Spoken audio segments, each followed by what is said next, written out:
ഇത് ഞാൻ അത്തിയിൽ ലെയർ ചെയ്തതാണ്, ഒന്നല്ല, ആ ഒറ്റ കമ്പ് നീളത്തിൽ പോകുന്ന കമ്പായിരുന്നു. അതുകൊണ്ട്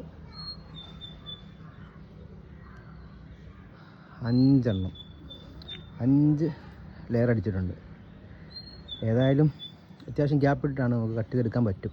ഇതിന് മുകളിൽ അത്തിയും കൂടെ ഉണ്ട്. അപ്പോൾ പിന്നെ അത് ഒരുപാട് മൂക്കാത്ത കമ്പായതുകൊണ്ട് അവിടെ കൊണ്ട് ലെയർ നിർത്തി, അല്ലെങ്കിൽ ഒന്നും കൂടെ അടിക്കാൻ ഓർത്താൽ, പക്ഷേ അതിൻ്റെ ആവശ്യമില്ല. ഇപ്പം 5 തൈ സെറ്റ്. അതുപോലെ തന്നെ അടുത്ത നമ്മുടെ ഇത് ടർക്കിഷ് ബ്രൗൺ ആണ്. ഇതിൽ ഞാൻ 3 നിർത്തി, സമയം കുറച്ചായതുകൊണ്ട് നിർത്തി. ഇനിയിപ്പോൾ ബാക്കി ഒരു 2 കൂടെ അല്ലെങ്കിൽ 3 സ്പേസ് ഉണ്ട് ഇതിൻ്റെ മുകളിലേക്ക്. അതൊന്ന് സെറ്റാക്കണം. തൈ ഇതൊക്കെ വേര് പിടിച്ചിട്ട് വേണം എനിക്കിൻ്റെ തൈ സെപ്പറേറ്റ് കട്ട് ചെയ്തെടുത്തൊരു ബാഗിലേക്ക് മാറ്റാൻ. ഇത് കണ്ട് അത്യാവശ്യം നല്ല സൈസ് ഉണ്ട്. ഇത് നമ്മുടെ ടർക്കിഷ് ബ്രൗൺ ആണ്. അത്യാവശ്യം നല്ല സൈസ് ഉണ്ട് സാധനം. നിങ്ങൾക്ക് ഇങ്ങനെ നോക്കിയാൽ മനസ്സിലാവുന്നറിയില്ല, ഞാൻ തുറന്ന് കാണിച്ചു തരാം.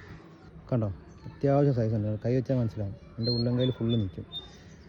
എനിക്ക് തോന്നുന്നു ഇതിപ്പം കഴിഞ്ഞ ദിവസങ്ങളുണ്ടായ അത്രയേക്കാൾ നല്ല സൈസായിട്ടുണ്ട്. കുറച്ച് കീറിയിട്ടുണ്ട്, പക്ഷെ അത് ഒരു ദിവസമാണ് പഴുക്കാറുണ്ട്. ഇന്ന് വൈകിട്ടത്തേക്ക് പറിക്കണം. ഇതിപ്പോൾ ഇന്നും കൂടെ നിൽക്കും. നിൽക്കുമ്പോൾ നിങ്ങൾ കുറവാണ്, കുറച്ചും കൂടെ സോഫ്റ്റ് ആകാനുണ്ട്. അപ്പോൾ അതുകൊണ്ട് ഇന്ന് വൈകിട്ട് വരെ നാളെ രാവിലെ ഞാൻ പറിക്കും. നല്ല സമ്മർ സെറ്റാണ്. അപ്പം 3 ഇവിടെ ലെയർ അടിച്ചു. ഈ ഒരു കമ്പ് ലെയർ അടിക്കണമെന്നുണ്ട്. ഈ കമ്പ് ലെയർ അടിക്കാറുണ്ട്. മറ്റൊരു കമ്പുണ്ട്, അതിൽ അടിക്കുന്നില്ല. ഈ ഒരു കമ്പ് വലുതായിട്ട് പോയേക്കുന്നത്, അപ്പോൾ അതിൽ ലെയർ അടിക്കാം. പിന്നെ ഇപ്പോൾ അടുത്ത ലെയർ അടിക്കാനുള്ളത് നമ്മുടെ പൂന റെഡാണ്. ഇതിൽ കുറച്ച് അത്തിയുണ്ട്, അതൊന്ന് കഴിഞ്ഞിട്ട് ലെയർ അടിക്കാൻ വെച്ചേക്കാണ്.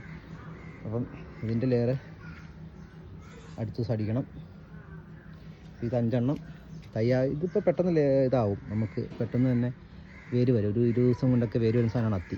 വേണം കമ്പ് കട്ട് ചെയ്ത് ഇവിടുന്ന് കട്ട് ചെയ്തിട്ടും നമുക്ക് കട്ട് ചെയ്ത് കമ്പായിട്ട് കുത്താം. പക്ഷേ അതിലും കൂടുതൽ സക്സസ് റേറ്റ് വരുന്നത് ഡയറക്റ്റ് ലെയർ ചെയ്യുമ്പോഴാണ്. വേര് പിടിക്കാൻ 100% നമുക്ക് ചാൻസ് പറയാം.